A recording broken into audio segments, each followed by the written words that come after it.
I think he's going to be day one, a violent vertical edge setter. I see some ass up here. Get that mindset to put your shoulder on somebody. Dig, drop, you're finished. Hey, first down. This is a weird kid, worse than that song.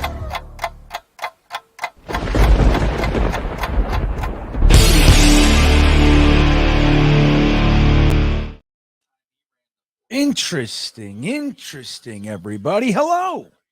I am GreenBean. I'm going to change the lighting for the mood. We are going to change this to, what do we got here? Let's do that. Ooh, let's even go in the background here. And we'll do this. Let me think a little bit of this. Ooh, yeah. Okay, we're ready to go. Welcome to this impromptu Thursday thick of it following After Hours Jets Fest, right? Why not? Jet Up Noel is here. What's up, Jet Up Noel? Arizona Jet coming down the mountain when he comes. Sup, GreenBean? What's up? Matt was here he was with me for 3 hours a few minutes ago. We did a 3-hour show at the Thursday thick of it with our good buddies Gunny Gunderson, Gunny Gumby, New York Jets Situation Report, Y2K, and Jets Chaos. And we had great guests on tonight, man. Luke from Play Like a Jet and Tyson from Let's Talk Jets Radio.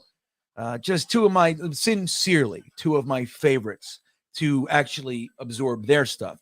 So, and then to talk with them is just the best. So we did 3 hours, and I don't know, I'm just feeling it. Man. Right, Scott? Scott Wilson's like, what's up? What's up with you, Scott? Yeah, Bill Leibold's here. You like the setup, right? The blue. I'm going blue. Why so blue? I got the combine on over here. Did you guys see? Oh, I'm making it louder. Did you guys see any of these drills? Anybody watching anything? Let's talk some combine. Let's talk some shop. Let's see. Mark from Asbury Park is here. He's here to talk Jets, right? Let's do it, right? Like Mark. Why not, buddy? Fat Gandalf's back. All right. You guys are the best. How do you still have a voice? I know, right there. I'll tell you what. There are days at the end of a stream, like literally, I feel like my throat is like raspy, but tonight's not one of those nights. I don't know what it is. And let me tell you this, man. When I got on the show tonight, I had, I go, Thursdays are long for me, right? Long day. My daughter's got both piano lessons and horseback riding. And I was going literally all day. I get back here at like 6:30. My wife, whose birthday it is today, by the way, she turned 40 today. She's home with dinner when I pull in, and I'm exhausted. I say, hey, listen, I gotta take a nap. I'm really sorry. Because we did her huge birthday party on last week, surprise party and everything. So I just ate a quick taco from Fuzzy's Tacos. Great, by the way. And I slept from like 6:45 to 7:30. And I made a huge coffee, this thing, right? I make this huge ass coffee. This is a whole jar of, what the hell is it? It's coffee.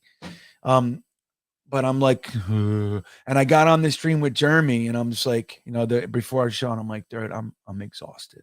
I don't know how I'm going to do it. I don't know how I'm going to do it tonight, buddy. And I was exhausted. Now here I am. It's 11:20, and I'm starting a new one. Yeah, Georgia boys. I'll tell you, man, you're absolutely right. Outside the echo chamber. What was it? Nolan Smith, right? Fucking blazing fast. He's a good prospect as it stands, too, though, man. Yeah, let's see. 6'3", 235 over here. Let's see. I'm going to look at this. Draft Tech has him as their 6th overall edge. I've seen him higher on some boards. But yeah, he's having a great combine. We're doing the wave drill now over here. I'm going to try to, I got to look at the schedule. I'm going to try to go live and do a watch party. I saw Jeffrey was asking me, about a live watch party. We're going to try to do something for the combine, maybe tomorrow, maybe Saturday. We'll get one of these days in with the drills, and we'll just watch it together and talk together. Tigo, what's up, buddy? He says, hey, real quick, I need help with homework. Someone give me a piece of news to write about. Anybody going to help Tigo? Help Tigo. I don't watch the news, Tigo. I don't. I see headlines, and I look. Every now and then I'll peek into an article. I don't do it. No more. I used to be an avid consumer of the daily news. I mean, for years. And I realized that all the things that I stressed about and got mad at my friends over or whatever, nothing fucking ever happened. Nothing changed. I was just mad. And then they moved to the next thing and I get mad about that. So for me, I don't judge anybody for doing anything, but me, I don't do it. I need good news. I'm having a hard enough time keeping my head above water out here. I don't need their bad shit. That's me. So I'm sorry I can't help you. I can give you some Jet stuff, Tigo. Is that what you want? Hey, Dom C's awake. What are you doing? See, Dom C has Nolan Smith as number 4 on his board. So I'll tell you what, did the combine performance, was that like expected from you, or did that make you go, maybe I got to reevaluate, maybe it kicks him up a little bit? You know how the combine does that with a lot of people. Leo, our t-shirt winner from the last stream, don't forget to email me, Leo, okay? And I'll get the shirt out. You got to go to GreenBean merch shop. I'll put the link right here. Here we go. You can actually, you know what? It's right below the damn video. I have it on I don't need the link, but I'll put it here in anyway. But you can just there's a store below the video. I forget that I did that. But anyway, if you want to go to the website, which we haven't really maintained of late, sad to say, but there's the link. Let me know which size, which style, obviously, which size, style, color of t-shirt, not hoodies or cups. Okay. Tell you what, that tumbler, man's badass. I don't know if you guys ever want a GreenBean tie. You want a good tumbler. That GreenBean one's good. It's a good ass tumbler. Matthias Simon says we're in a good place at 13. I think so too. I mean, obviously it's not as exciting as 4 and 10, right? Or just, how about 2 and 23? That was an exciting one. But 13, it's Tigo. You're right. Sad, mad and sad, right, buddy? Well, mad is my response to sad. That's how I handle sad and fear. That's what I always get mad. That's me. If I'm mad, I'm usually afraid of something. Even if it's just being late. I don't like being late. I'm afraid of it, so I get mad at it. What was I saying? Shit, I lost what I was. Number 13. Yeah. Number 13 is a good spot. It's kind of like, look, the truth is that you can't have a team built with any longevity of like numerous top 10 picks every year. You just can't do that. At some point, you have to settle it down. You got to pick right. The only time that it works is when the guys that you picked 4 years ago or 3 years, you're getting rid of them. Then you can, but like if you perpetually suck and you make trades and you get numerous first round picks and all that sort of, at some point, it messes with the salary cap. You got to pay everybody and you end up losing large swaths of these guys. Balance is what's in order. So what Joe Douglas did, still one of the most impressive things we've ever seen in this franchise. Like, I want to tell you guys that, like, a big one for us is when Parcells figured out how to get us 4 first-round picks. We had our own.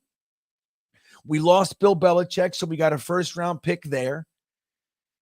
Which was Parcells should have just left. We would have had Peyton Manning and fucking Bill Belichick, but nope, different side of the story. But so we got the first from Bill Belichick, and then he traded Keyshawn Johnson, which broke my heart. You guys think you were upset about Jamal Adams? I was furious about Keyshawn Johnson. I mean, to the point where Sports Illustrated put out right away, right after the trade, they put out like a cover of Keyshawn Johnson. He was pulling open his jacket or something, and he had the Tampa Bay Buccaneers jersey. I couldn't even look at it. I was so upset. I couldn't believe that Parcells would do such a thing. We finally, the number 1 overall pick hits. He's one of the best, most solid receivers in our history. He's like the first receiver to have multiple 1,000-yard seasons ever for us. And we trade him. And we traded him for, what was it? Number 13 and 20. I forget. I think it ended up being Sean Ellis and Chad Pennington, if I remember correctly. Forgive me.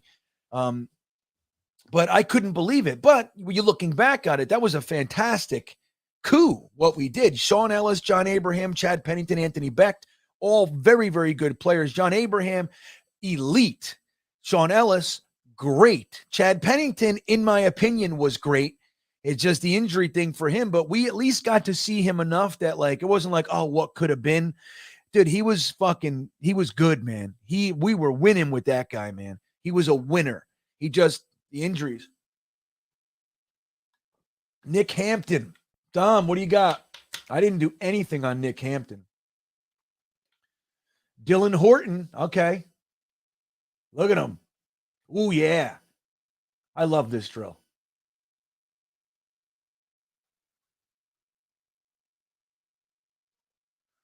All right, who we got? Thomas Incoom. Yeah. Okay. Yep, there he goes. Oh! I hate when they slip. It kills me. I hate it. You know what's funny, man? I root for all of these kids. Like, I mean, obviously I got guys I like. I want them to perform well. But I like when I see any of them have a bad moment in the combine, it kills me. I hate it. I'm like, oh, man, because I know, dude, think about working your whole life towards something as a kid. Like, this is your dream. You're finally there. You're in front of the entire NFL scouting and coaches and GMs. And they're all there. And you have a moment that you're the only drill being run. Everybody's watching you, and you slip and fall on your face, or you're in the gauntlet and you drop the ball. It's just like, they can catch. You know what I mean? It just kills me. It breaks my heart, man. I hate seeing guys slip for no reason, for not no reason, but for bad drills. I just hate it. It kills me. Chris Donardo checking in. I want to compliment you on your sound room with the drum set. I see that. Chris Donardo, who has a studio up there. If you want to throw your link in there, Chris, you can. Chris, maybe I'll make you a mod. I don't know if you can put a link in here. But yeah, anyway, congrats on that. Your studio looks great. Oh no, see, damn it, Mike Morris. Oh, dude, terrible drill. This fucking poor kid. Here comes Caleb Murphy. Okay, one to watch. Yeah, dude. I want to hang out with Dom and watch the combine. Just me and Dom. That's what I want to do, Dom. And I want to hug you and eat French fries. That's what I want to do. Oh, you got it, Leo? Good. So thank you, Italy Jet. Hey, Italy Jet. We were talking about you in the Thursday thick of it. I'm not sure if you heard it. Nothing crazy. We don't nothing to go back and find, but we were. Hey, Gunny was giving us a little bit of tidbit on what you guys do, and we talked positively about you, my friend. So it's good. Italy Jet's a good dude. All right, let's see what we got here. So we got combine stuff. I want to see what you guys are talking about. Dark Soldier checking in. What's up, buddy? GreenBean has those Adam Gase eyes from the first press. No, I don't. No way, man. I ain't accepting that. No, I can't have it. Let's see. Arizona Jets. I remember Wilkerson, Williams, and Richardson. We could have made that work, but we didn't. What's so interesting about that? Oh, there's Van Ness. Good drill. Hold on. Keon White. Oh, let's see what he. Okay, come on. You see who's running the drill? Dunbar. He was our former defensive line coach. Carl Dunbar. I met him. Super duper guy, man. But yeah, you know what the problem was with those guys is, number one, we didn't need Leo because we had this group of guys. We didn't need you kind of crowded the room when we had many other areas to address. The truth is, I wanted Kevin White anyway, and he ended up busting out. So, Leo's a better hit than I would have gotten in that particular draft. I liked other guys too. I'm not 100% on White, but that's kind of where I was leaning. But Wilkerson was a problem. He had a problematic attitude. Like the Jets, your staff has to know that. You have to recognize that stuff. This guy is likely to receive the contract and take a seat. Like Snacks Harrison was the guy that we let go. So we had Snacks Harrison, we had Muhammad Wilkerson, we had Sheldon Richardson, we had Quentin Coples. Don't forget about Quentin Coples. And then we brought in Leo. Now, Quentin Coples was this terrible pick. I liked Quentin Cole. I thought he's so much potential. The knock on Quentin Coples was that he was a lazy bum. He took plays off. He played when he wanted to. When he played, he was some of the best football you could see, dominating. He would play 10%, 15% of the game. He would just be like, easily handled by the tackle or the guard for that matter when they sent him inside. But he's, terrible pick, and that was the thing. Rex thought he could make him into some whatever. Dumb pick. You don't take those risks in the first round, in my opinion. But so anyway, we had all those guys. But again, you look at Sheldon Richardson, okay? You look at Muhammad Wilkerson. Both of these guys have problematic tendencies. Now, I think they could have done a much better job with Sheldon Richardson, quite frankly. They ended up moving him around. Stupid stuff that they did with him. But Wilkerson was a bad guy to give the contract to. You let Snacks Harrison go because of pedigree. Wilkerson was a first-round pick. You wanted to make, you want your first-round picks to hit, even though it was a different GM that took Wilker, right? It was, I think. Yeah, Rex. So I think that was a Tanny pick. Wilkerson was a Tannenbaum pick. So anyway, when we extended him, you let Snacks Harrison go because he was an undrafted free agent, but he was among the best interior defensive tackles in the entire NFL. Now, he wasn't a great pass rusher, but dominating run stuffer. You let him go. He has a great career. You give Muhammad Wilkerson the bag, and he stops playing. Stupid.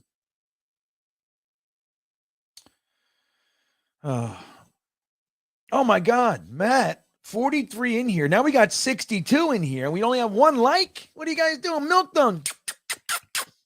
You got to do the milk thumbs. Scott Wilson said, if a kid drops the pass, there's an opportunity to highlight their resilience and toughness. Good. That's good. And that's a good spin on it, Scott. And that's true. But you know what happens a lot? Don't forget, some of these kids are 19 years old. You know what I mean? 20. Think about ourselves at that age. Me, 19 and 20. Want to know what I was doing? I was quite literally working. Either way, I was working like construction. All right. For a little while there, my father and I had a company.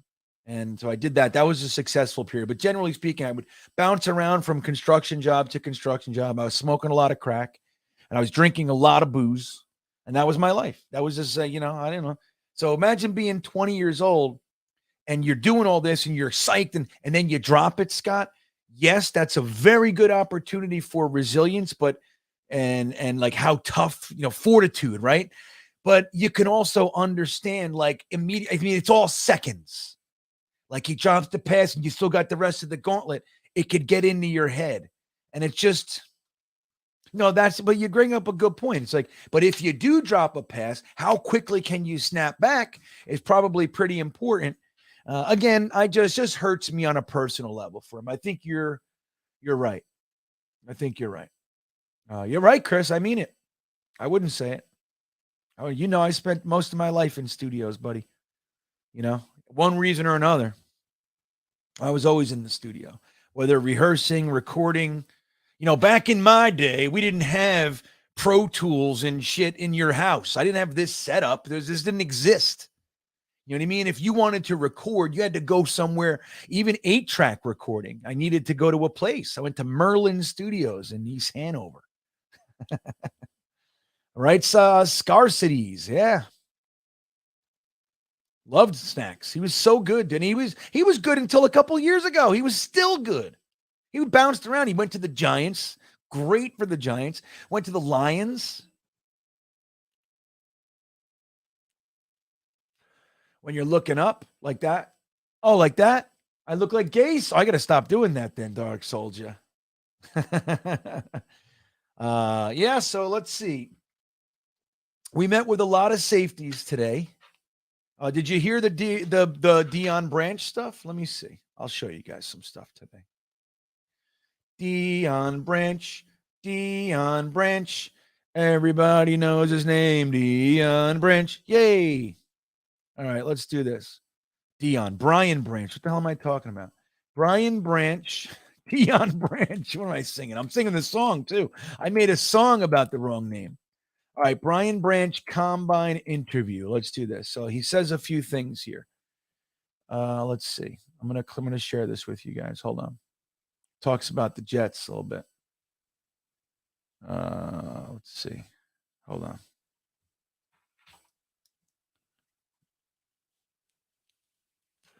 All right, here we go. Make sure you guys can hear it and such.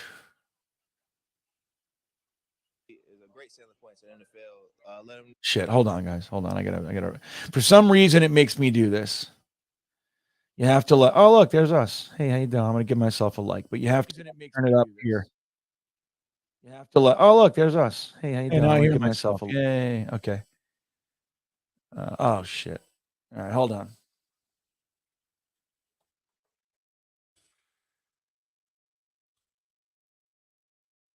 All right, here we go. So we'll watch a little bit of Brian Branch. You had a chance to meet with the Raiders yet? Yes, sir. How was that? I love that meeting with the Raiders. They were good, so looking forward for the future. You had a chance to meet with the Raiders yet? I saw instant. Where's the combine? All right, here. Yes, sir. I think my versatility is a great selling point in the NFL. Let them know wherever they need me, I can play. And just being able to go out there and work at it, I feel like it's going to enhance my game in the long run in the future. And I just got to keep working at every position. Yes, sir. I think.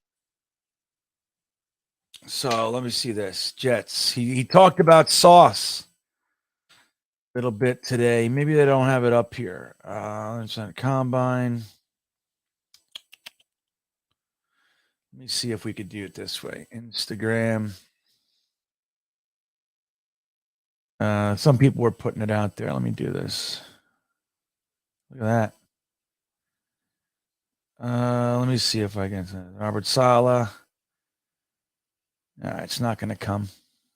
Look at that. Who's that? Nolan Smith. There's the Nolan Smith run, guys. Here we go. 4-4-4. Hey, hold on. Let's start it over. Look at that guy. 1-5, 10-yard split. He is rolling. 4-4-4. Yeah, dude. What do you think of that? Oh, that's not what I wanted. Shit, I did the wrong thing. Okay. Update. Car arrives in Indianapolis today. This is not today. These guys, they're slow to the punch, these guys. Bro, you know Well, for the first time, there is optimism, or at least cautious optimism, as it pertains to the chances that the Giants are going to be able to get long-term deals done. Giants, get out of here, Connor. my ex-girlfriend was black. Come on, where's my Jet stuff? What is this? This is like weird. The average income. Okay, so last. All right, forget that. There's madness on the internet, man. You see that? It's madness out there. You see the gauntlet, the range of crap? We saw frogs eating worms, ladies yodeling, football, Derek Carr. Oh, we're doing some three-cone action. That's not three-cone. Hold on. Hey, let me see. Nope. Okay. Let me catch up in the chat. Just watching Bean's Instagram. Yeah, just hanging out. Finnegan thinks we're going to trade for Aaron Rodgers on Saturday. What do you guys think of that? You guys think we're going to trade for Rodgers on Saturday? Why Saturday, buddy? Let's see. Jay also says, I'd be confident in Branch playing linebacker. Well, that was the thing. Think about this. Now, again, I don't want to beat the dead horse of Jamal Adams, but just because it was out there today, you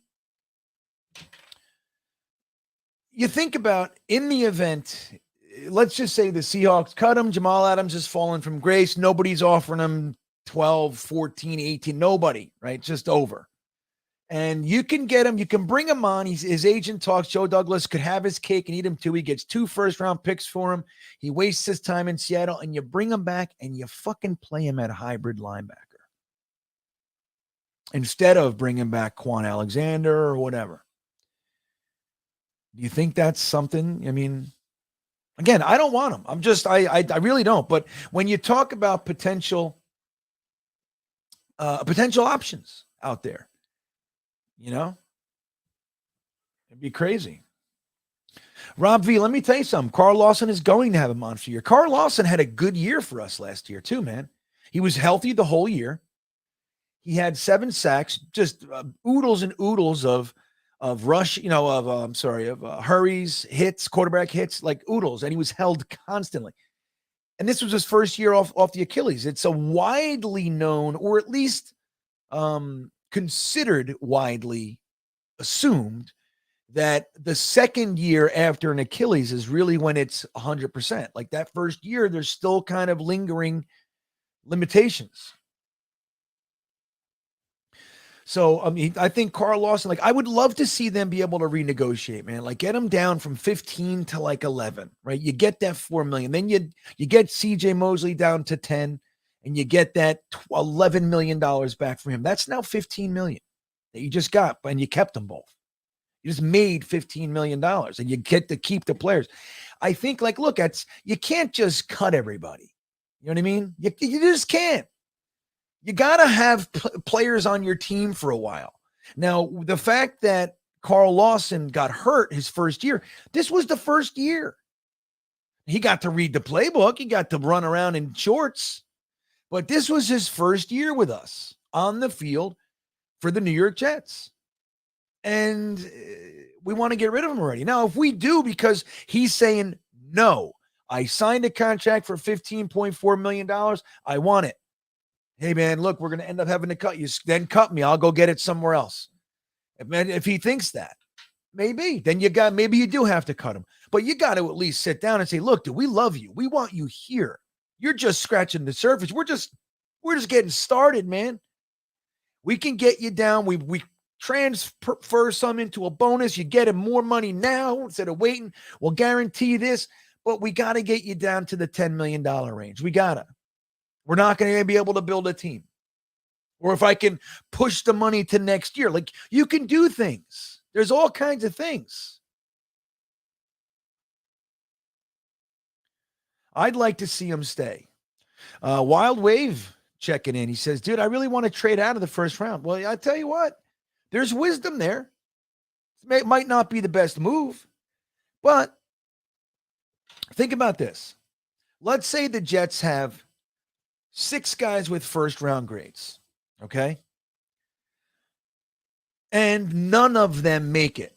They got a couple quarterbacks up there. You got, you got Will Anderson, you got, whoever else. And they're all gone. And you can't trade back a couple spots. Nobody's biting, but somebody does want to jump back up. Maybe Anthony Richardson slid. And somebody wants to jump up. They got, let's take a look. Let's take a look over here. Okay. Take a look. Take a little look-see, huh? Okay.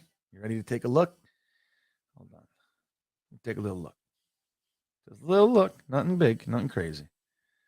Little tiny look. Here we go. All right. So here's our draft chart. Okay, so let's do New York. We'll just do this. New York Jets. Here's our New York Jets. Here's our picks. Okay, well, let's say that one of these guys, so Arizona wants to jump up. They got pick 34. They want to get a quarter. They don't like Kyler Murray anymore, whatever. They're stuck with Kyler Murray, but just for shits and giggles. They want to jump up. They see somebody that's here. So their pick is worth $560. Now they're saying, hey, we'll give you this pick. Let me see something.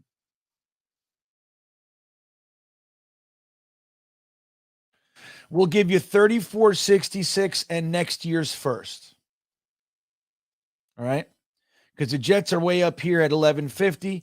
Yeah, maybe that's a little too much. But they say we'll give you $34.66 and next year's second. Okay, there you go. Now it has to be more. It has to be more. Doesn't matter the points. You got to go. All right, you give me this year's 34 and 66, next year's third and fourth, or third and second and third, and they jump up. Now you got 34, and you got 43, then you got 66 and 74. Now you're bunching stuff here, okay? And then next year you have 2 seconds, 2/3. And I'm just as an example, right? Or maybe they give 34, 66, and 96 this year. I didn't realize they had number 96, right? Maybe that's how it goes.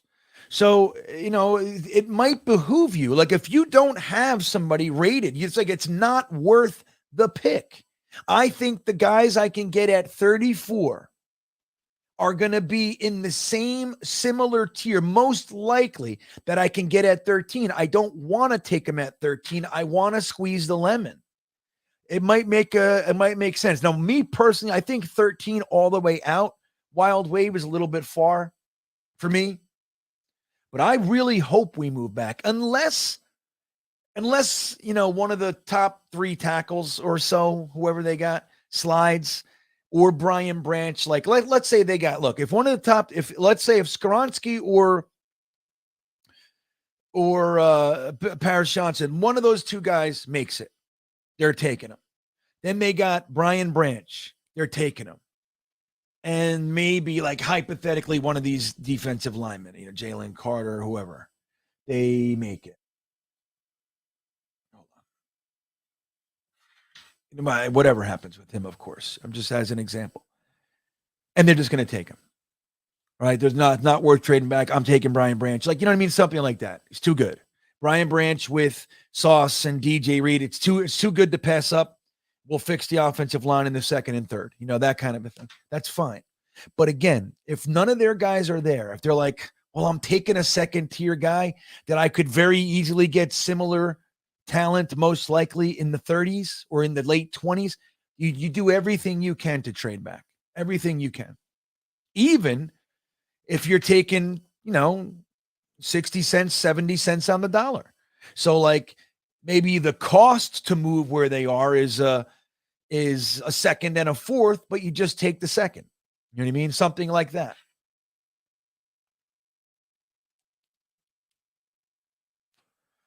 Oh, Superfan says Nolan Smith was pissed he was running for. Well, he actually ran a 4.3 something, didn't he? But then, they adjusted. I don't know. Maybe not. It was just 4.4, 5.44, 4.44. But I know. Well, hey, it happens. But I think you know what though, Superfan? The point was still made. You know what I mean? The point was still made. And that's the whole thing with school. Like when you run pro day 40s and shit, like a lot of times they're just not official. It's a guy with a watch, click, and it's close, but it's not we're talking about hundreds of seconds. Well, I'm not still on Pussy Assassin. I'm on again. It's different. It's different. It's totally different. So this is what we got here.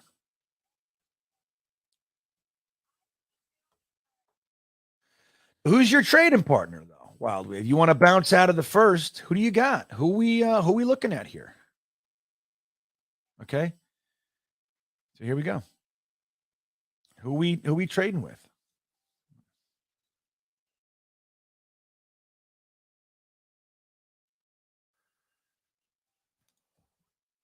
Who we trading with?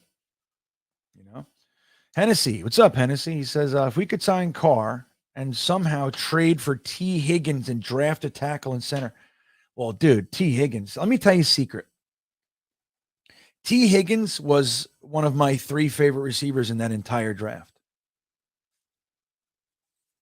It's a secret. I don't tell anybody that. I love him. He's having a great career. Not great. He's not Justin Jefferson, but he's fantastic. And I don't think they're going to get rid of him for nothing, especially at this point. When's his contract? Let me see. T. Higgins contract. I'm just curious.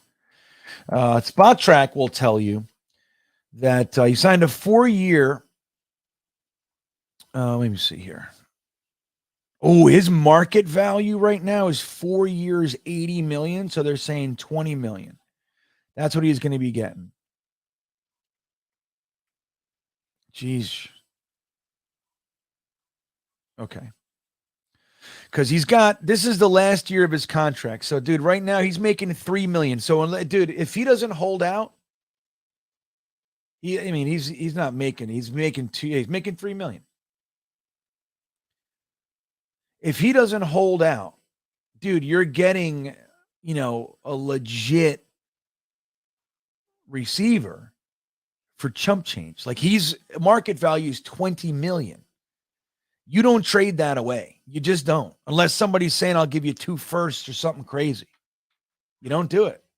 It's too silly. See, Tammy, this is why I know that you're not that smart anymore. I don't know what happened to you because I've never said that. Not one time. Not once.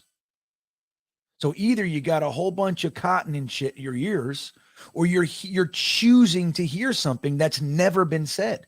I've literally never said that. Not one time. Or you drink a lot. I don't know, Tammy. Do we have to talk? I'm a substance abuse counselor. That's what I do. I don't anymore, but that's what I do. It's still what I'm good at. It's still my expertise. I've never said that, Tammy.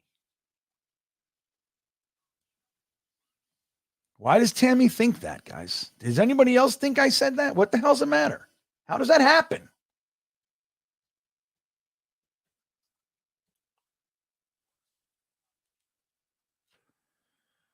Green Dog, I think Mims is going to explode. Green Dog, Stream Beaner, Indeeder, I think Mims is about to explode, guys. Now, not because I'm a Mims homer. I mean, it's part of it. It's real, right? Like you guys know. You've been hanging out with me long enough, But it's more because I legitimately believe. Like, dude, of course there are excuses, but here's the reality of it, of the Mims thing. He was an absolute stud in college. Absolute stud. And if you want to, I'm just going to show you guys something real quick. People say he can't run routes and all this kind of stuff. Number one, he's not an Elijah Moore, right? That's not what he's supposed to be doing. It's not his deal. Senior Bowl. But like it should have raised everyone's eyebrows when the Jets, for whatever reason, he came into this staff came here and he was buried. Like they put him at like wide receiver 6 instantly. And then they come out saying, well, he's got to learn every position. Why? When has that ever happened? Again, versatility is good. Greg Williams used to say it all the time. He always factors in parts of his practices for players to play out of position because he wants them to have that cross value. Great. I think that's fantastic. But why are you holding this 6'3", sub 4'4" receiver who up to that point was catching everything and has good yak, very good yak? He almost never goes down on the first hit. All this, like, why are you making it harder for him? Why? And the word was, and I talked to Connor Hughes about this in front of all you guys. It's because he had an air about him of being aloof, which is kind of disinterested. He's not. And then next to him is Keelan Cole, like he's all personal. And Denzel Mims is quiet. He just sits there. So this staff took him and labeled him and gave him the tough love bullshit, and it didn't work. And then you add the food poisoning, right? He lost 20 pounds, had to gain that back. Then he gets COVID and all that shit. But the idea that there was any justification to play Tariq Black over Denzel Mims is an absolute, it's a shot at the staff, guys, not him. Tariq Black and Denzel Mims are not in the same universe. Tariq Black has done nothing. And they were giving him full games the last few. Denzel Mims is on the fucking bench. And we're saying clearly it's because Mims sucks. That's not that. Why is that clear? He's never sucked before. So that's what I'm saying. I'm like, it doesn't make sense to me.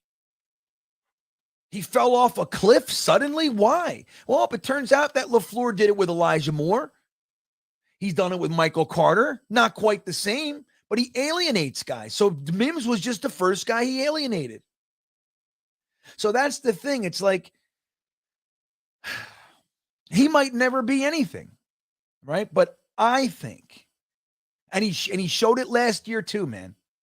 Not great, but he showed I belong on the field. Remember, he was inactive for the first 5 games, whatever. Then there was injuries because Corey Davis is always hurt. Denzel Mims came in and he earned his spot. His first game in was Green Bay. His first play in, the announcers were saying, young receiver Denzel Mims, and that was Breece Hall ran, and Denzel Mims had a key block, broke him open, and he went to the touchdown. Remember that? That was the first play. He has value. After those few weeks that he played, Saleh couldn't bench him anymore. It was too obvious.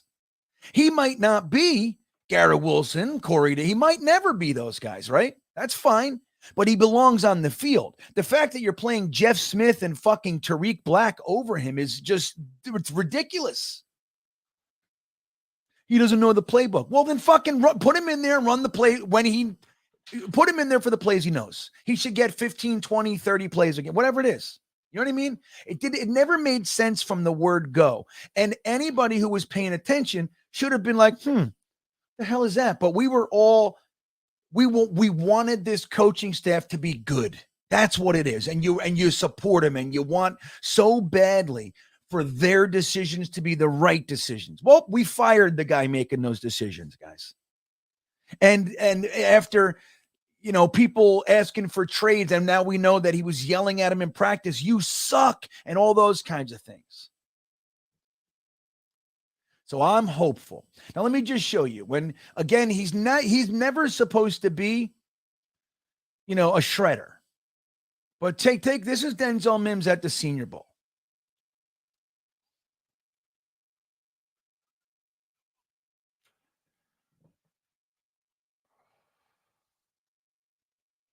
Catch him with his hands. Look, everything.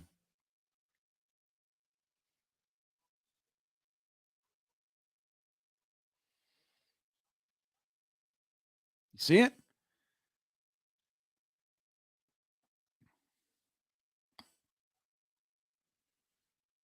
Take a look at this kid. Look, see you later, buddy. Throw it over the top. I get that. Look at that. This is the guy that we want to start Tariq Black over. Everything's with his hands being held. Boop. Get out of me. Get off me. Boom. Yep, there you go. Because I'm big and strong and you can't stop me. That's why. Look at this. Guy's fucking sitting on his ass. Again. And he did this his whole rookie year, guys. This is why people say he is what he is. I don't know. I don't agree. I just don't. Look at this guy. You don't know where the hell Denzel Mims is. That was actually good coverage on that one. That guy had it. See that? Why didn't we see that one time? Why isn't he running a quick slant into the end zone? Who's going to stop him? You see it? Why ain't nobody trying? We're giving way too much rope.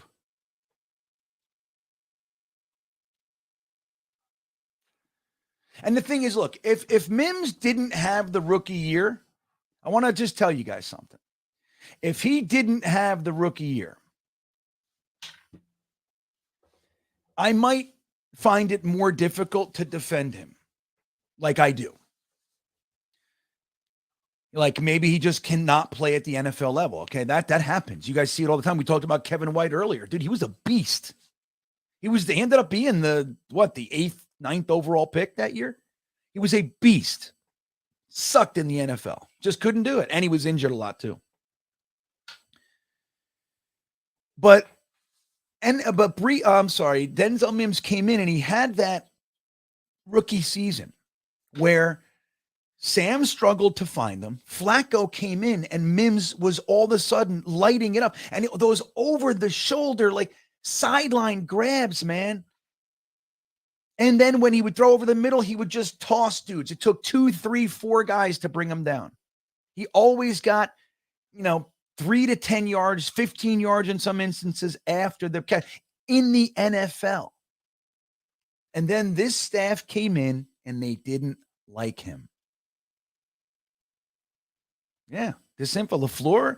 Look, and you guys know I'm not one to jump on bandwagons very often. As a matter of fact, I'm kind of resistant to it. If I see a whole bunch of people agree, like thinking something, I just naturally, right or wrong, I just have this tendency to go, no. And I look at it the other way. It's just who I am.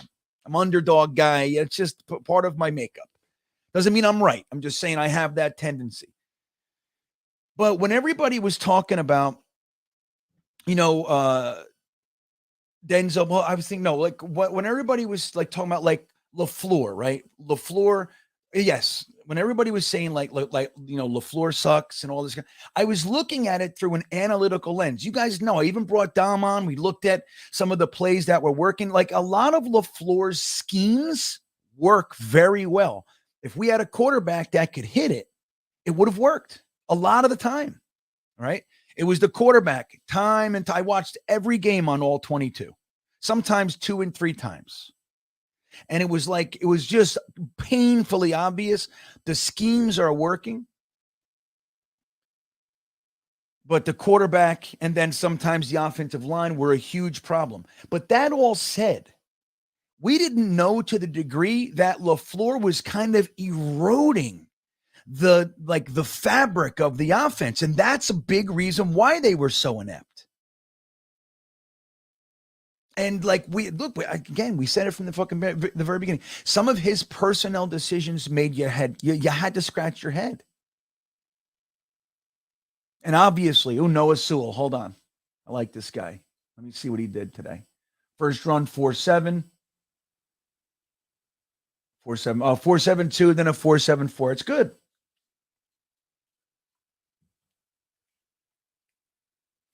Yeah, Owen Popo or Popoe has the fastest linebacker time, I think, today. Trenton Simpson, another one. Let me see here.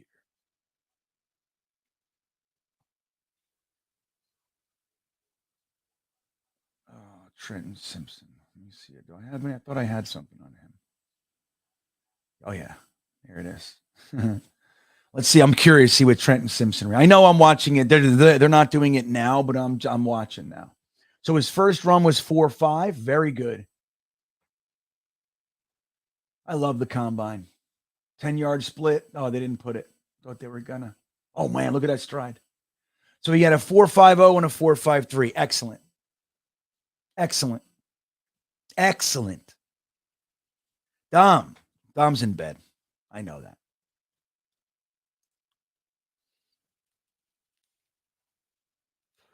Right. This is what I think, Hennessy. I honestly think, now good, next year, I could be completely wrong. And I think no matter what happens, we're going to know one way or the other this year, in my opinion, with both Denzel Mims, Elijah Moore. We'll got to see what happens with Berrios, of course.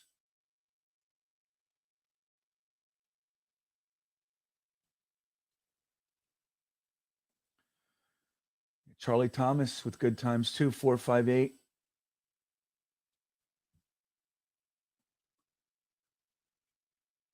$2020. Henry 2020. How did he do? So he had a 4.69 initially. I'm watching second runs, it looks like. That's what it looks like.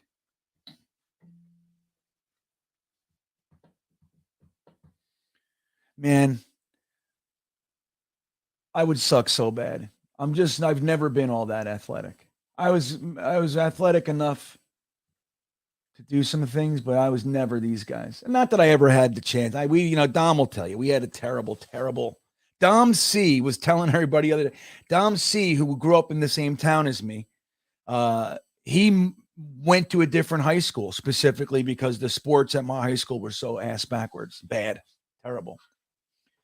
So we're gonna know this year, I think, on those guys. But I think I honestly believe that Hackett could be arriving here, being like, dude, I have a smorgasbord of talent. Now, yes, you might have to lose Corey Davis, bring somebody. Sure, fine. But just the three wide receivers that are here, Garrett Wilson, Elijah Moore, Denzel Mims, they're here. Unless they decide to cut one or trade one or whatever. They're here. And they're here on the cheap. And you look at the running backs. He's got Michael Carter. He's got Breece Hall, who obviously we got to see about the injury, but I mean, the talent. Then you got Bam Knight. And not for nothing, guys. We got James Robinson, who's already proven he's a stud in the NFL. We just didn't use him last year. The one game that we did, the Buffalo game, Dorian Williams with 5.5s, or sorry, 4.5, 4.54, 4.56. I completely lost my train of thought, man. Michael Carter. Oh, James Robinson. Like, why would you let him? Dude, he's a restricted free agent. 1.2 million, I think it is. Fucking keep him.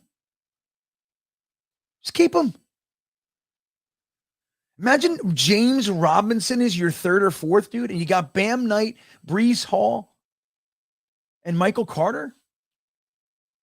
I honestly believe Hackett's like, oh my God. And like the quarterback comes here, and they're like, oh, and by the way, we're going to use this third round pick on one of these guys. And holy shit.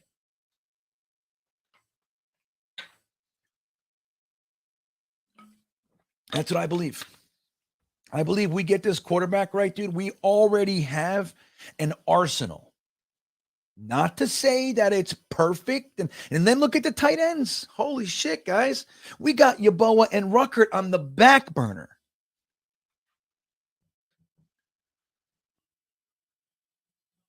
All right. Let me catch up here. Rob V. Elijah's going to benefit the most out of our wide receivers when we get a go. I think so too, man. I honestly think so too. Like, imagine we have Aaron Rodgers, who's known, dude. He can not only can he find the open guys, he's very, very, very fast processing power. It's one of his assets, right? Incredible. Just the game's very slow for him. Amazing processing, but he also has the ability to. Well, it comes with trusting your receivers, but he knows where they're going to be, and he trusts that, and he hits it, and he throws it to the exact dot that they're supposed to be at. And that's when he starts yelling at people. Like, you know where you're supposed to be. I threw it to the exact dot where you were supposed to be. Why weren't you there? That's the reason that it got intercepted. That's the reason that it's incomplete. Because of you. I threw it at the dot. I know exactly where you're going to be. Oh, we got some super chats. BG the Kid checking in. What's up? Oh, Dom's still here. Look, at least he was. Hey, Dom. Dom C, you want to come on, or are you in bed with your wife? Tell me. I'm going to stay on for another 2 hours or so. That's about it, though. GreenBean, are you happy with the offensive coordinator and rest of the offensive coach hires? I am. Now, my choice was not Hackett, but I made a video about it. I liked him as an offensive coordinator. Let me see something. Greg Roman was my guy. I thought when he was fired, we should have run to Greg Roman, but I think he actually didn't want to coach, right? But let me see. He's from Atlantic City. Dude, come on. Yeah, so right now he's not doing anything. And if he wanted to, he'd be hired. I'm just telling you. So that's probably why. But that was the guy I wanted. I also liked the idea of Todd Monken, right? Todd Monken's, in my opinion, a good offensive coordinator. Now, he did okay things down there with the Bucs. He didn't do so well with the Browns, but I knew that was going to blow up. Freddie Kitchens was a position coach a year ago. They fired Hugh Jackson. They made him offensive coordinator. And then for like half the season, he's an offensive coordinator. Then they make him a head coach over Greg Williams. Terrible move. I knew right there, this guy, he's moving too fast and he's not proving shit, right? Nothing. And then they bring in Todd Monken. You know damn well Freddie Kitchens he's the ego, dude. He's not going to be able to let somebody, he's got to run this is my offense. I knew it. And they bumped heads. We got reports out of Cleveland in training camp that they were bumping heads. Of course. And then you got a young hotshot slinger in Baker Mayfield who's not afraid to tell anybody to go to hell. He's grabbing his balls toward Hugh Jackson on the Bengal. Dude, recipe for failure. So I don't hold that against Todd Monken. And then he goes to college in Georgia and he does a great job. Right? How long was it? 2 years? I think it was 2 years. Make sure. 3 maybe. 2020, 21, and 22. So 3 years. He's with Georgia. And they were thinking they weren't going to be able to peel him away from that. It's because it's the Ravens. So anyway, Todd Monken I liked. I love Greg Roman. I think he's a fantastic, very underrated offensive coordinator. Elite. All right. When you look over his career, elite.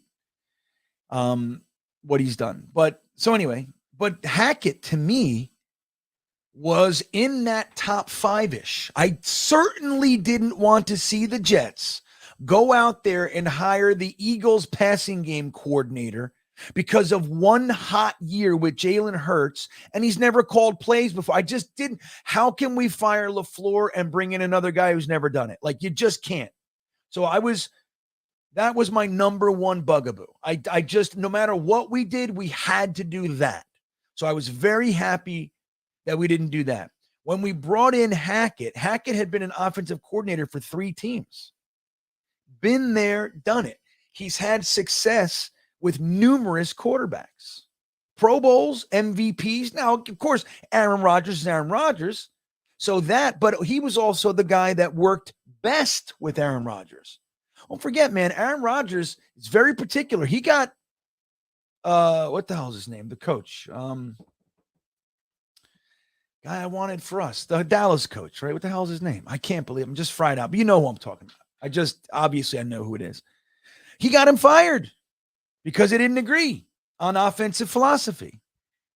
And then Hackett comes in and he gets double MVP.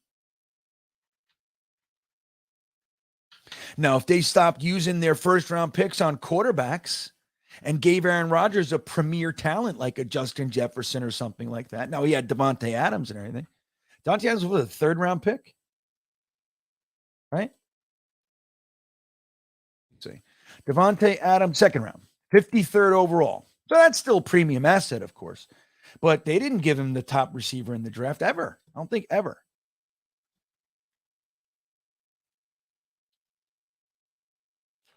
Yeah, Rob, that's the truth. So yes, BG, I am happy. I'm not elated and I'm not like in fantasy land. Like, it's fantastic, but I also think he's done very well as an offensive coordinator. He went to the head coach ranks. They put a lot into that bag. Russell Wilson, there was a lot of tension there. The Waltons just bought the team, a lot there. And he fucking crashed and burned. And now he's back in the position. I think we got a steal. That's my hope. That's my hope. And if you can bring Aaron Rodgers, see, he made that joke. Yeah, I just keep telling people that I talk to him, I call him, or I send him a Christmas card every year. We're close. He said, I haven't said that he sent me one. It's a good joke. It's funny. It's not going to win any awards at the Comedy Fest or anything like that. But that's good humor, man. He's playing with it. He's not taking himself too seriously. I like that, dude. So Rob V is talking about James Robinson. Yeah, it was going to be a 5th. So if he got to a certain marker, which was 800 more yards or whatever it was, they would have had to give a 5th. But even with that, Rob, you're going to tell me James Robinson is 8 And 5 yards, I think it's 10 yards, 10 yards, something like that, 5 or 10 yards from the end zone. They've given him the ball 8 times. He's gotten in the end zone 8 times. When we were in Minnesota, you're going to tell me you don't even, he was active that game too. You're going to tell me you don't give it to him? We were on the 1-inch line. He's 100%. It was fucking first down in like the 3-yard line. Numerous times we were down there. Remember, we had 6 times in the red zone, 5 field goals or whatever it was. And like, but there was a few that we were literally in like the 5-yard line. And you don't give it to him? I mean, he's not going to get the yards and make it a 5th. You give him you can use them correctly. Nope. Now, I don't know whose decision that was. I'm choosing to think it's LaFleur. Like, they got to be able to use him at least a little bit, 2-3 yards. If we're on the 4-yard line, that's not going to blow the deal. Fucking give it to him. Lord Supreme checking in. Thank you. He says, if we miss out on AR-12, that's Ashton Richardson he's talking about, everybody. And well done. That's the car. And is Jimmy G next? I think so, yes. That's what I think. Obviously, Aaron Rodgers. We know that, Lord Supreme. I'm joshing, as we used to say in the 80s. I'm joshing, man. So I think that the pivot is to Jimmy G. That's what I think. And then you got to hope he stays healthy. You better take all the other resources because you don't have to give up picks for him either, right? It's just money. If you're going to bring Jimmy G in, you take that 13th pick, you get a tackle. You take that 2nd-round pick and you get Schmitz, Stromberg, fucking Weipler, whoever it is, you grab one of those. You make sure, man, because he can't be hurt. Jimmy G can't be touched. You understand? And you keep tight ends in and you keep the running backs in. That's what you got to do. Jimmy G can't be touched. This is true. Hennessy, that's the ridiculous stuff. No, in their defense for this one, which is hard to defend, that was Matt LaFleur's first offseason. Like, right? So they had the year, I think, and they were still they were trying to send Rodgers a message. They were doing that. So there was a game going on. And they thought, because don't forget, Aaron Rodgers was dancing with retiring back then. Again, the Packers fans are tired of it. And I think the Packers are tired. They're tired. Every year we got to wonder. Like, bullshit. Then they just signed that crazy deal last year. Dude, that was last year. And they're already dealing with Mr. Dark Retreat. I might decide to retire. So I do understand it at that point, but I am also a firm believer in, how about this? This is what we have. Let's give him everything he can to win. And if he wins a Super Bowl, he probably will want to retire. You do it.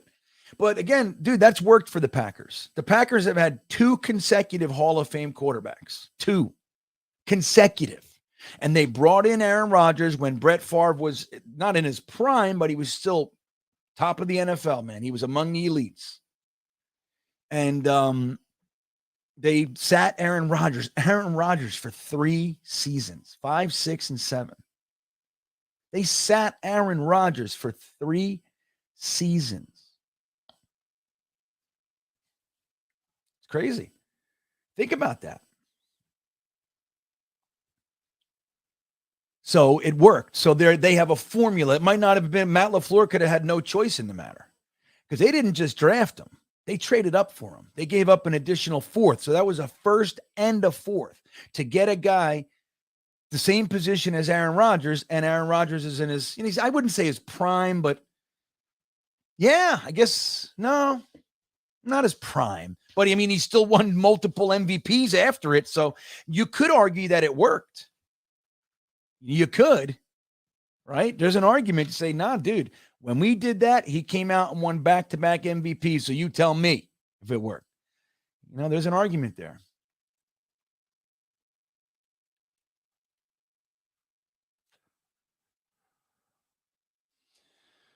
So Dom C. Well, let me do Italy Jet. Italy, thank you, buddy. He says, "Hey, thanks for the shout out. Jude Jets and I have 2 Jets show. He's still in high school and still kicking." Yeah, all right. We were talking about Jude today. That's probably what you're referencing. Telling him I said hello, man. I haven't seen him. I haven't seen him out there. I don't know why. Jude was on my radar. If I went on YouTube, Jude popped up if he made a video. I don't know. It's just not anymore. He got off the algorithm or something. I don't know. But I love Jude. Let me tell you something. I fell in love with that kid. The first time I saw him, I thought it was going to be cute little kid. Dude, he knew, and he was young. This is like fucking 4 years ago, 3 or 4 years ago. He was so good. I couldn't believe like the legitimacy, and not just like, oh, he's cute. He knows some stuff for his age. Like he knew stuff. I couldn't believe it. Hold on. Let me see. Let's see what Jude's doing. So Italy Jet, tell me where you guys are. Let me see. Italy Jet, Jude Jets. See if I found it. The Jude Jets show. There's that. Oh, yeah, look at this. Hold on. So it's Everything New York Jets. It's that channel. If you guys haven't subscribed, hold on. I'm going to get you guys to his channel. Hold on a second here. We got to sub to these guys. These are good dudes. Here, I'm going to throw it in the chat for you. This is Everything New York Jets. Italy Jet, our buddy, and he does his show with Jude on the same channel. So there's his link. So Dom C, thank you, man. I appreciate it, Italy Jet. So Dom's talking about Owen Papo ran a 4.39. He's a linebacker. And he said, for reference, this is everybody goes, oh, wow, that's pretty good. By the way, that's 1 point. That's 1/100th of a second slower than Denzel Mims ran. But Dom says, as a reference point to those who don't realize how ridiculous that is, Garrett Wilson ran a 4.38. So Denzel Mims, Garrett Wilson, they ran 4.38. Owen Papo ran a 4.39. That's crazy.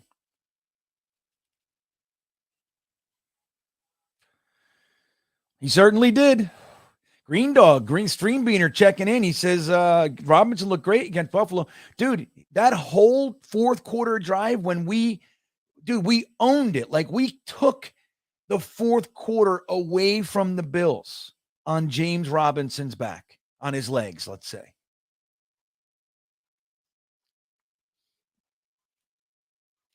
Yeah, Radovan says he was 400 yards away from triggering the clause that would have made it from a 6th round pick to a 5th round pick.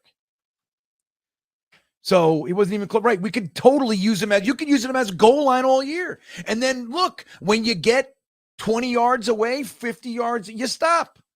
Sorry, buddy. But we're going to re-sign you and you'll be a part of our team next year. But no, LaFleur, I cannot believe we didn't run him in Minnesota. We were yelling it. Yeah, see, Rob knows. Rob remembers. He says, GreenBean, you said you were furious. I was furious too, though. I was with you. I thought you said me. I read that wrong, but still fine. He was furious at not giving James Robinson the ball in Minnesota. What is this, Joel? What are you doing? Play. What does that mean? Play Gardic phone? What the fuck are you talking about? Are you spamming in a late night Jets show, dude? No, I'm going to tell you this right now. No one play Gardic phone. It probably means Arctic or something, but no one do it. No one. It's funny because if he said, hey, dude, can I promote my game? What would I say? You guys know me. Yeah, bud, sure. Brian Farrell, he says, what do you think about drafting another Sauce Gardner? Oh, I don't know.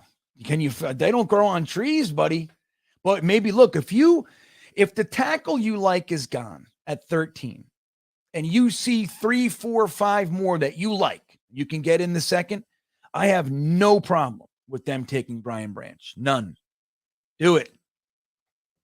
Do it, man. Get it done. Put Brian Branch behind Sauce and DJ Reed and Michael Carter II. Holy macaroni, dude. That'd be fantastic. So that's where I am, Brian. I'm in favor of drafting another Sauce Gardner level talent. I like it, Brian. Jets fan 4 saying Jude is the man. Jude is, dude, euphoria too. Everybody talking about Jude. You know, look, Italy Jet, tell Jude, man, we miss him. We love him. Tell him he's getting a lot of love on GreenBean's channel tonight. Everybody talking about Jude. Dylan Grace checking in. Thank you, buddy. He says, I see A-Rod and Carr as equal for us. A-Rod is great, but will cost us more. Carr is good and will cost us less. It's a win-win no matter. Well, I think a lot of people are in that lane too, Dylan. I mean, you have the people that are Aaron Rodgers is light years better than Derek Carr. That's the only real option here. I understand it. I disagree with that, but I understand that. Then you got the people saying Aaron Rodgers is a flake. He's going to screw you. He's unpredictable, all those things. And no matter how talented he is, it's a stupid signing. Plus, you got all the dead cap. You got to give away picks, all those things. And he's just flat out more expensive than Derek Carr. So you have those folks, and they're saying just to sign Derek Carr. Now, I tend to be where you're talking about here. I do lean Derek Carr, and I'll tell you exactly why. I think Derek Carr has not even shown how potent he can be with an actual team around him. Dude, he's had, again, numerous regimes in 9 years. He's never had a head coach for 4 years. Never. I don't even think 3. Maybe 3. They trade away Amari Cooper. He's had terrible offensive lines. Never higher than 20th defense. It just goes on and on and on. And it's not like we're defending him sucking. You know what I mean? Like that's what gets me. Like we defend Zach and we defend Sam for, all the legitimate reasons that they struggled. No offensive line, no weapons, poor coaching, no quarterback coach, whatever it goes. But we were defending the 32nd ranked quarterback. Not somebody who still managed because they're talented to be in the mids. No, that's different. Derek Carr rarely throws for under 4,000 yards, always has 2-to-1 touchdowns, 65% completion percentage for his career with all that. So that's the thing. I don't think Derek Carr is quite the step down, even though Tammy thinks I do. And I know I saw your comeback, Tammy, and I'm in. I like humor like that. If you're just going to poke me, as long as you don't think it's real. That's where because people do. So I saw your comeback, Tammy. I meant to put it up there, but I forgot. But then there's the picks and the money and all those kinds of things. I think my number one fear with Aaron Rodgers is the fact that he can play 1 year and literally just say, and it doesn't matter. Like you can give the Packers some sort of conditional thing. Like if he chooses to retire, you don't get anything. You can do that. I mean, they're going to get 1 pick. There's no way you're getting out of this without giving them a first. In my thought, maybe it's a second, right? But you're going to give them something. But if there's another pick next year, it's going to have to be contingent upon him playing for us. But even with that, it's like, so you think my fear is, even though you won't have to, if you can arrange it and not have to give them a pick next year, you're going to still be saddled with a quarterback dilemma next year and money.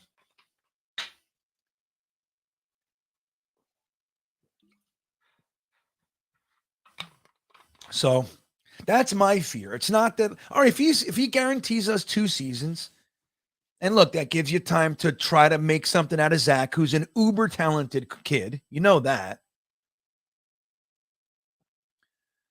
I think it could make a lot of sense, and I'm on board with it. My fear is that he comes in here, he's somewhat of a poison pill.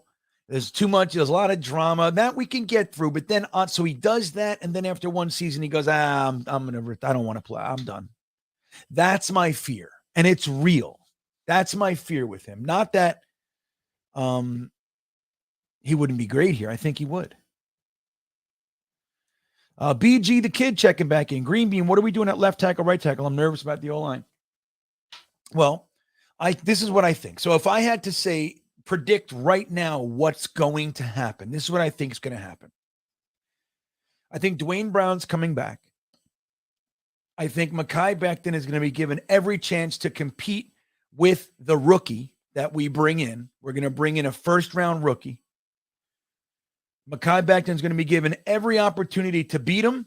If he does, he plays. Because it's smart to play him too, right? It's, I mean, a contract and all that, that's beside the point. But it's smart to play him and see what you have. Is he worth paying? And then Dwayne Brown's gone after this year, and then you have your two tackles. Now you're putting a tackle in that's been here for a year, knows the system, the whole thing. So that's what I see. Then you have backups, Max Mitchell. I think, well, Drew Samia is a guard. I don't know who else. Just off the top of my head, I can't think of any other depth. I know we have Connor McDermott, or he might even be gone. I forget. I lost track of him. I don't think Connor McDermott should be brought back. I just don't think he's all that good. And they've had him for 3 years, and it's time for me. Just move on. You bring in a young body, and that could be somebody that's journeyman, or it can be another pipeline guy if you want to use your fifth on a tackle and just groom them, because 5th round tackles are delightful. Believe me, man. Like 3rd to 6th round, even 7th, but it's a little bit less. 3rd to 6th round offensive linemen start out of the gate all the time, man. All the time. As a matter of fact, for many years, drafting an offensive lineman other than a left tackle in the 1st round was like a faux pas. I hope that's the right word. It was like a no-no. For the most part, dude, top 15 guards, top 20. It was like never. Tackles are one thing. Guards, centers in the top of the dude, never. Like it was like I was like brought up like that. Like, oh, well, you don't take offensive linemen in the 1st round. It's 3rd round. You wait, you get your running backs, you get your wide receivers, you get your quarterbacks, you get your edge rushers. That's what you get in the 1st round. Cornerback. You don't get safeties. You don't get offensive linemen in the 1st round. That's what I was brought up on. Now and that's where they came from. They also didn't get paid shit either. They were like the losers. Everything was dependent upon them, and they were like, they got paid nothing. They were like seen as like, Oh, McDermott's on the Patriots. It's funny. I kind of felt like I was feeling like that he was gone. It's weird. Like the Bills are number 1, but the Patriots too. Like whenever we cut our O linemen, they snatch them right away. The Bills have signed, 4 in a row? They got Spencer Long. They went and got Wesley Johnson, right? I think that's his name. They got Brian Winters. They got Van Roten. It's crazy. Radovan Merkovic checking back in. What's up? Thank you. He says, if we don't take an offensive tackle round 1, what position? Well, again, it's going to depend on which talent falls. That's what I honestly believe. And I think it'll be the talent at a position of need. So they may go like tackle, I think, is number 1. We could be wrong, right? I thought something different. I didn't think cornerback was anywhere near their radar last year, but I was clearly wrong, especially once we signed DJ Reed. I'm like, oh, there's definitely no cornerback getting taken in the 1st. And I was wrong. So who knows? But like you said, so if a tackle's out, I think safety's a need. Linebacker could be a need depending on what we're able to do with our guys. If we can get Quan and Quincy Williams back for nothing, well, let's say it all works, then maybe not. But I think linebackers on their radar as well. So safety, linebacker, and maybe, interestingly, man, I think wide receiver. I think they might. Like if everything is gone, I mean, who knows? Let me see this. Shaka Hayward. Oh, man, so long and lean. Look at these guys, dude. Cam Jones, here he comes. Whoop. Whoop. Yeah.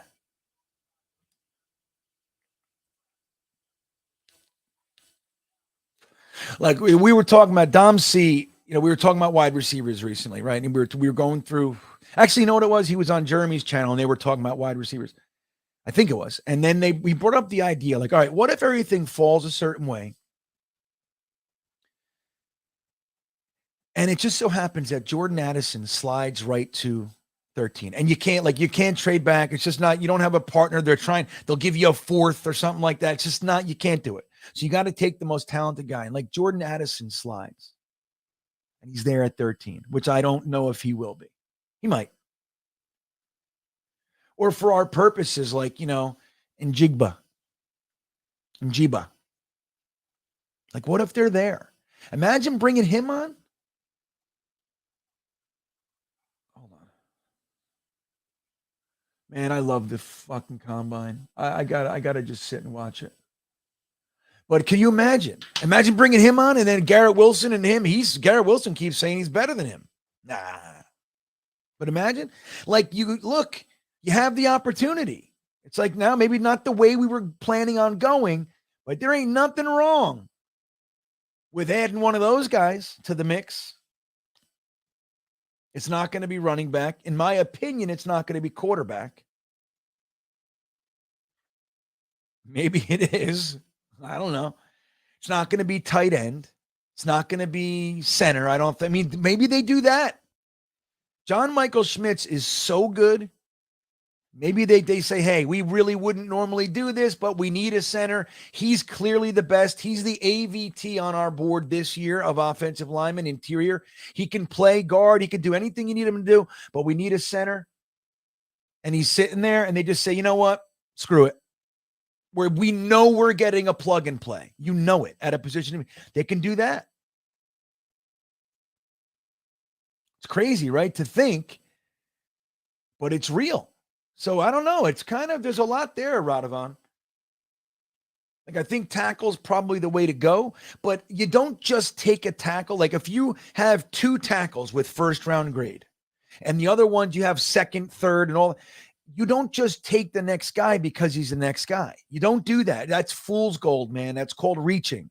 It's the biggest way to flub up a draft. We've been reachers for years. We need this position, so we take them, even though, there's just 5 other guys that are obviously more talented, but this is the position we need, and you get a subpar player with your premium asset. You got to stay away from it. If that's what happens, you bring in the wide receiver. I don't want to see that. I don't. But I like these guys. Hell yeah. About Tillman. Depends on who they like. Ain't nothing wrong with that, man. You bring in a Derek Carr and Aaron Rodgers, and you got Garrett Wilson, you got Elijah Moore, you got Denzel Mims, and you go ahead and you bring in Njigba. You know what I mean? What's wrong with that? Oh my God, we have too many hands. Like Salah said, he got a lot of mouths to feed out there. There's a lot. I get it. Dylan Gray's checking back in. Thank you, buddy. I appreciate it. He says, hey, GreenBean, I'm currently packing up my apartment of 7 years. Moving into my first house with my girl tomorrow. Super excited. Happy to listen while I pack. Amazing. Good for you, dude. Congrats. Now, hopefully you lived with your girl in the apartment. That's not hopefully, but on the other thing, if you haven't, you're going to find out real quick, 6 months, if you guys like each other. If you haven't. I'm not saying it's, that you won't, but it's a great thing, man. Good for you, Dylan. That's amazing. Congratulations, my friend. You mind telling us where you are? Like, where was your apartment? You don't give us your address, but where are you moving to? And where's your apartment? Where are you going to and from and to? That's cool. Got to see if you're like, I'm moving out of Chester and I'm moving to Newark. That's not a good move. I'm going to change my thoughts. I'm buying my first house in Governor Street in Patterson. Ooh. Okay. Something like that.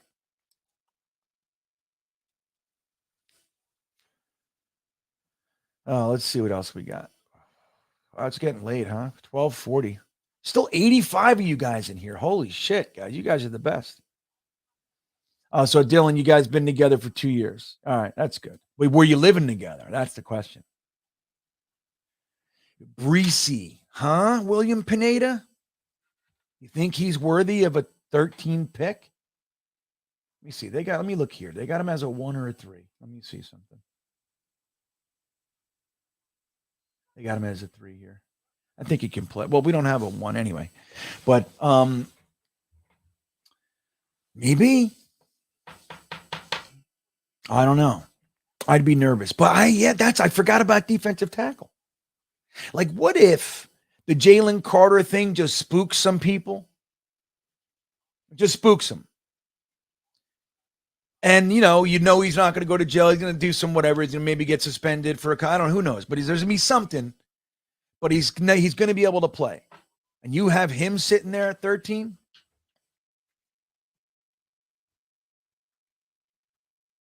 You might want to talk about that with some people.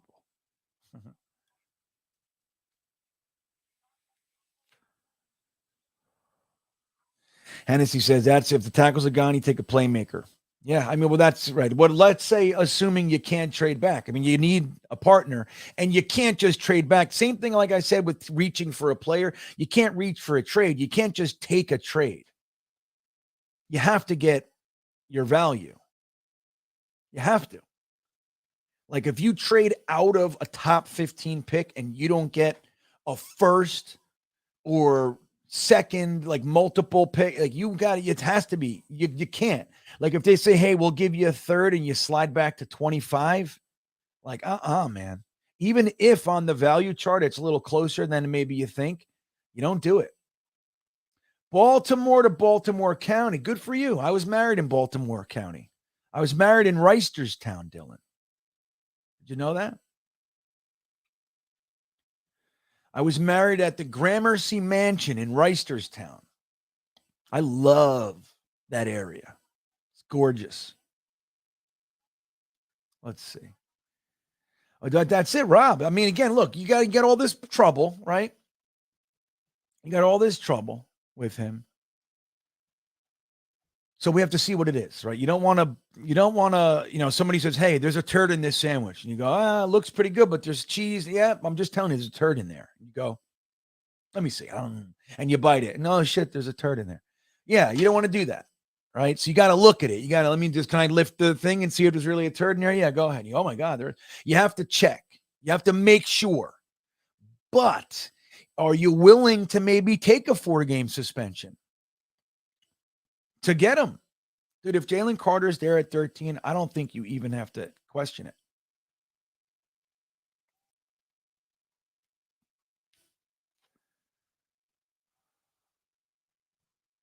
Good morning, Sean. Just got up for the early shift over here in Scotland. Wow, good morning. Hey, Sean, do you guys drink coffee in Scotland? Are you guys tea? Like, when you wake up in the morning, what's your drink? What's your drink, man? I'm curious. I'm going to keep my eyes open for your response.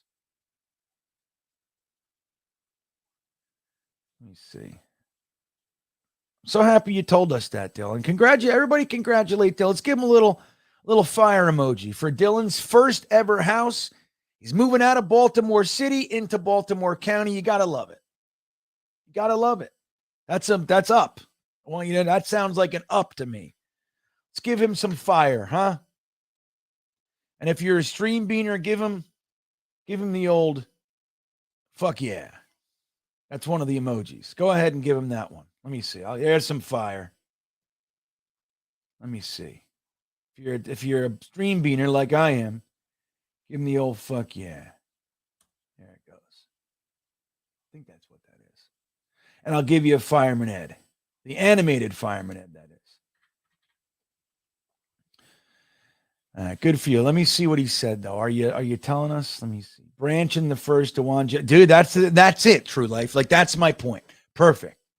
Like, so let's say you have Paris Johnson as your number one. And he's gone. And then you kind of like Anton Harrison, but you got him like he's a late first. If I can trade back, I'll take Anton Harrison, maybe Broderick Jones, right? If I could trade back. But you can't. People are offering you a late third. You're like, fuck that. You just pull the trigger on Brian Branch, and then you get DeJuan Jones in the second round. That's what you do. And that's that a GM that knows how to do that sort of stuff and is unafraid to do it. Joe Douglas is clearly not afraid to make moves, my friends. We have a general manager that has not made an ill-advised move yet. The only one that's questionable, in my opinion, well, two. One is passing on like Van Jefferson, Claypool, those guys. In the first draft ever, he slid back from 49 to 58 and got Mims. I thought that was an absolute coup. Brilliant. Because Mims was the guy I would have taken out of all those guys anyway. I liked Van Jefferson. I liked Chase Claypool. But Mims was the guy out of that group that was still there in the late 40s that I would have taken anyway. So the fact that he slid back to 58 and still got him was unbelievable to me. But looking at Denzel Mims' career up to this point, if he ends up being a bust, then it was a bad move because Van Jefferson's successful. Chase Claypool's successful. So I'd say that could be considered a bad move. Again, I think as far as prospects go, fucking brilliant move. And I couldn't believe that we did it. When he traded, when Mims was on the board, I think we were at 49. And he traded back. I could not believe it. I'm like, come on. Like, I loved the fact that we took a left tackle in the first round. Finally, an offensive lineman finally. And we're there, and Denzel Mims is sitting there. I know wide receivers are next move. I know it. It has to be. And there's studs on the board. When he traded back, I couldn't believe it. The fact that Mims was still there. People go, oh, if he was any good, why would he slid? Dude, you know how many DK Metcalf slid to the back end of the second? Look at the second round wide receivers over the years. Dude, Deebo Samuel, it just goes on and on and on. Second round is a sweet spot for wide receivers. There's lots of them that come out of the second. So it doesn't mean anything as far as that. But and the other move that you could say was potentially, well, he traded those late round picks for cornerbacks. Remember when he did that with the Colts 2 years in a row? He got Hairston and somebody else. I forget. Oh, it was Quincy Williams. No. Quincy Wilson. All right. So, but it made a lot of sense. Like he had all these young cornerbacks, and he decided to use a late round dart throw pick, the late 6th, and he went and got a 3-year starter at cornerback. No, he's not elite, but talented young guy. Nate Hairston looked great when he first came, and he just kind of settled, and he's not very good, you know. But it was a wise move for where he was. It made sense, you know. Again, it's not always about the player making it; it's about what the move is. So you can argue those two, but the other one that can be argued is the trade up for AVT. We had the 2 third-round picks. We had pick 23. We traded up to, 14, I think? We traded up to 14, and we gave both third-round picks. Now, to be fair, he also got a 4th in return. So he basically gave 1/3 and then dropped back from his 2nd, 3rd to a 4th rounder. So, fine. And AVT is clearly a stud. Potentially, if he stays healthy, which he has not done yet, guys. He didn't finish either season, just so we're clear. I'm worried a little bit. I think the world of AVT. He was my top guard in the class, the whole thing. Love him. But that trade, if we didn't trade for him, we could have sat right where we were, comfortably taking Creed Humphrey, and still had the 2 third-round picks who we could have done whatever. There's all kinds of guys we liked there. 3rd round is great. But anyway, now I'm not going to argue it. Just like you don't argue the trade up for Revis. We gave up a 2nd and whatever else. You don't argue that. So no, who cares? If the player works out, who gives a shit? And ABT looks like he's elite, man. So but the argument could be made, is my point. Other than that, dude, He has made some serious slam dunk moves, all the way from how he got the extra picks. Don't forget, when you add it all up, he created an entire draft class of extra picks, including 2 firsts, seconds, thirds, fourths, fifths. Some of those he traded. Like he made it, like he made a 5th into a 4th. He made the 6th into a 4th with Chris Herndon. Like, so he did all those things, man. Like, not only he wasn't just comfortable with sitting where he was, he also parlayed things into sweeter picks. And then you saw it last year, trading back into the first round to get Jermaine Johnson was unbelievable. That was an unbelievably strong move. The only thing wrong with it for me is I preferred Karlaftis, but I'm 100% fine with Jermaine. I think he had a very strong rookie campaign, and I think that he's going to do very well. I think he's going to be an excellent player for us. Maybe never elite, I don't know, but I think he's going to be excellent. He's going to be here for a while. That's what I think, and I love it. And then to follow that with trading up for Brees, dude, it's unbelievable. Oh, you're moving to Owings Mills. I know Owings Mills well, dude. That's where my wife is from, Dylan. Hey, I saw somebody come in and wish my wife a happy birthday. I didn't see it. I saw it, but I was like flying down the chat. I want to thank you. I'm sorry if I missed. I'm sorry I can't find it. I'm sorry. I see it. I saw it, but so thank you. I appreciate it. As you guys know, yesterday now, my wife's birthday. Can't believe she's still with me. Again, 15 years, 17 years together, 15 years married. It's crazy, man.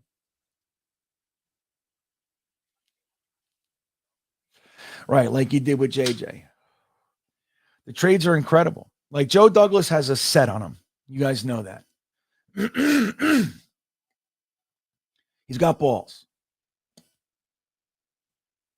He's got balls. Hey, thank you, Shen. Let's see. All right, so look, it's 1:00 in the morning. I'll do 5 more minutes. Let's see here. 5 more minutes. I just want to make sure. Hennessy says, Claypool, I wanted so bad, and we traded back when he was on the. I know. Yeah. So you felt it too. For Claypool, I felt it for Mims. We ended up getting my guy in that group. But if we just stayed where we were and took Chase Claypool, I would have been ecstatic. Van Jefferson too, but I did think Mims was the best out of that group. I love that. That wide receiver class was so strong, man. That was Judy, CeeDee Lamb, Ruggs, obviously didn't go the right way, but he was super talented. Justin Jefferson, right? Wasn't he the same? I think he was. Right? Was that the same draft? I think so. Let me see. I'm burning out, right? Just Jefferson draft.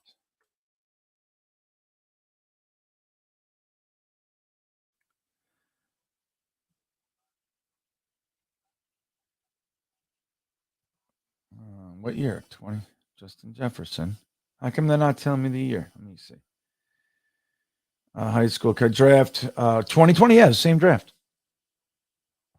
What a crazy. I'll tell you what. I love Justin Jefferson was my number one. Then I had like CeeDee Lamb, but you know who my favorite receiver, even though I knew Justin Jefferson's better and everything, but my favorite guy was Laviska Shenault. That's my kind of receiver. I just love his style of play. My concern with him was injury. He's doing fine.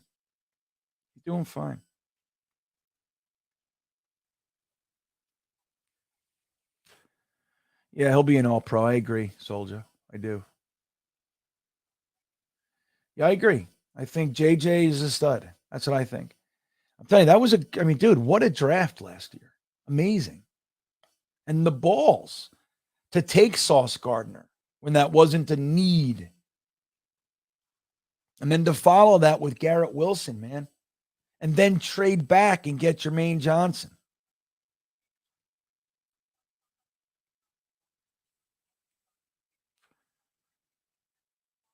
I don't know if that means that, Mr. Ed Getdo.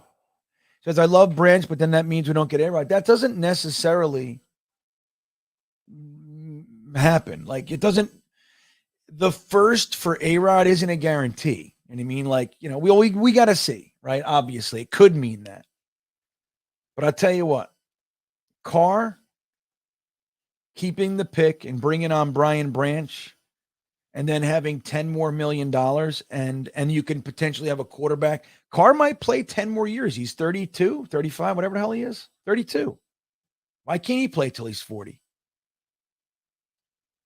You know, so there's a lot of those benefits. Thank you, Braden.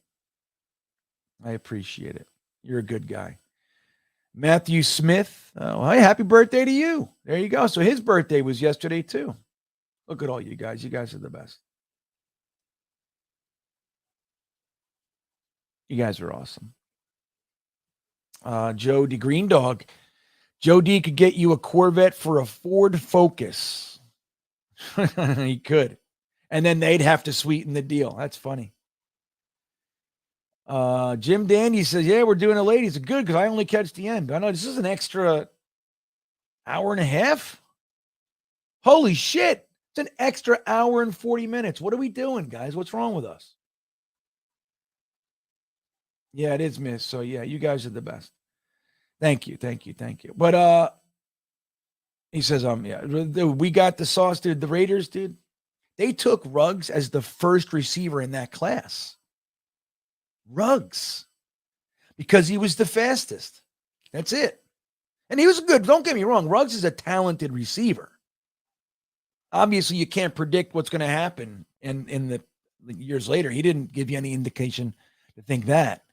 But you passed on Lamb, Judy, Jefferson, Chenault, Mims, Claypool, Rieger, Ayuk, like all those guys for Ruggs. When they did it, I couldn't believe it. I thought he would be the third taken, but I was like, dude, I'm telling you. Did you ever see the clip of the Vikings war room when they wanted Justin Jefferson so bad and they were trying to trade up and they couldn't do it? They just couldn't get the trade done. When the Eagles were on the clock, they said, well, that's it. He's done. Because they knew the Eagles wanted a wide receiver. They knew they were taking a wide receiver. They said, fuck, man, we lost him. It's out. It's over. And then they're all, you know, down. And they're like, and then they were next on the clock, I think. Let me see something. Let me just tell you. Hold on. Let me see. I just want to make sure. So I think they were next on the clock, but you got to watch this thing. I'm not going to show you the thing. There's Mekhi Becton. Let me see.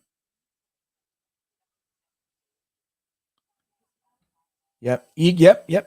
So look who they took. So the Vikings were like so upset. They were trying to trade. They couldn't trade up. The Eagles are on the clock, and they took Jalen Rieger over Justin Jefferson. And their whole war, they all it's like they were laying around, and they just jumped up. Oh, my God. Holy shit. We're going to get him. They couldn't believe it. And no one could believe it. And then, look, there's Brandon Ayuk. Now, you know the funny part about it? You guys know. Where's Jalen Rieger playing? For the Vikings. They got him too. Because he wasn't working out. The Eagles didn't want, completely. Now, they were in the Super Bowl. It's hard to complain and point fingers, but imagine the Eagles had Justin Jefferson along with Devontae Smith and all that. Holy macaroni.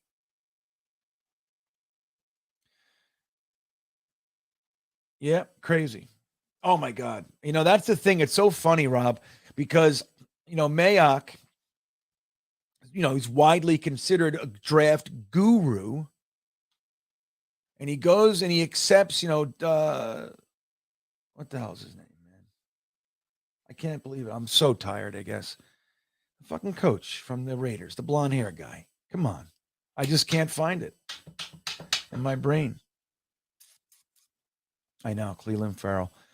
But anyway, he talks him he talks him to going and being a GM.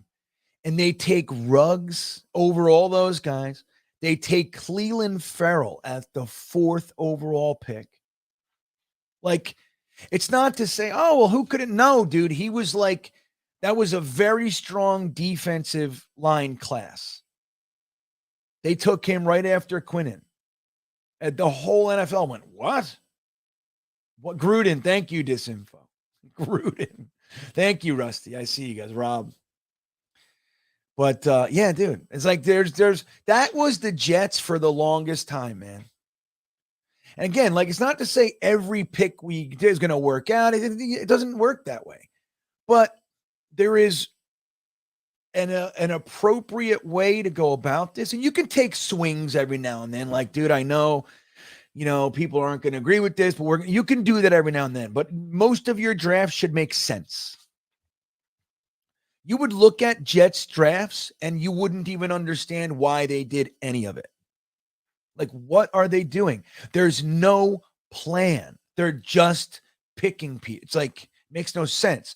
The Raiders, and the funny thing is, brand new regime, Gruden and Mayock running the show. Somehow they did the exact same shit that Al Davis did. Maybe Mark Davis is the same way. Who knows?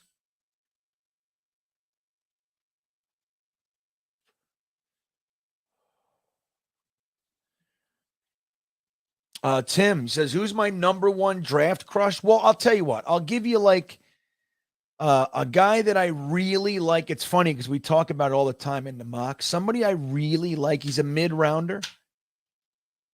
But I really love and hope the Jets find a way to bring in Keandre Coburn. That's what I hope. That's what I hope. He's a big boy. I just want to see his weight. I think he's 350. Keanu Benton had a good combine too. Yeah, so he's 346. There's so many. But he's a guy that I really love. I really like Siaki Ika. I've been looking at those. We got the tackles. I'll tell you what. Interestingly, I had Brandon Jones as kind of the third, fourth. I like Anton Harrison a whole bunch.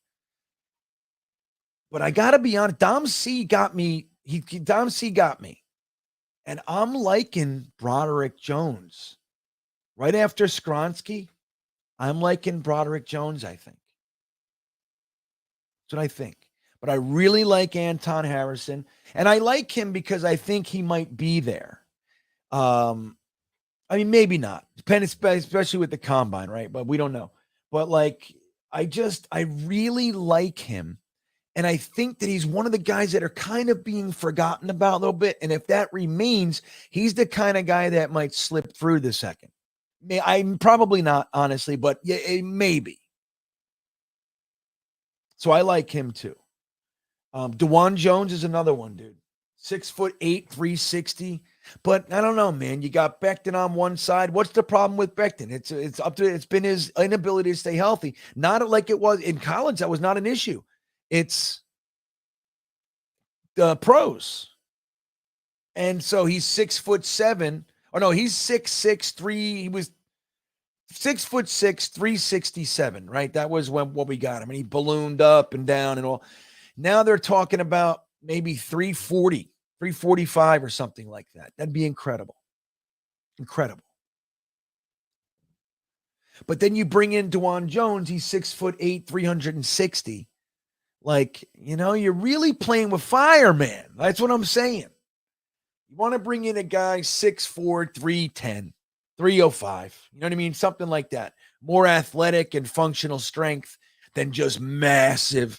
But I don't know. Broderick Jones is 6'4", 315. Yeah, Skronsky's the lightest of the bunch. He's just under 300. Yeah, Bergeron is another one I like out of Syracuse. Yeah, but like my number one draft crush, it's hard to say this year. It really is. It's hard to say. Like those are the guys. Anton Harrison is a guy I like.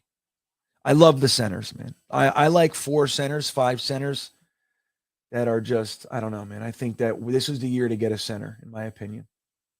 I've said that for the last fucking 3 years, but there was only like a handful that I thought could be plug and play.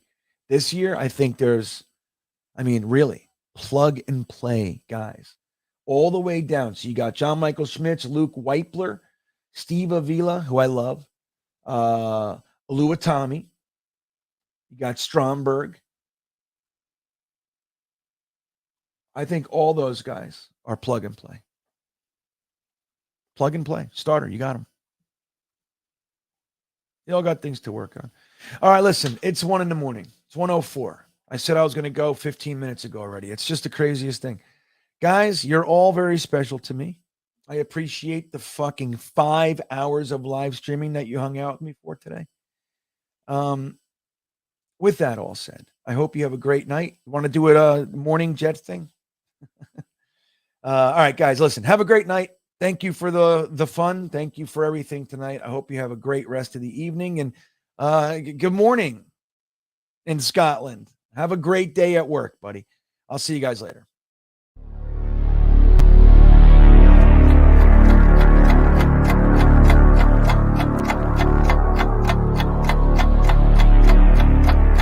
I think he's going to be day one, a violent vertical edge setter.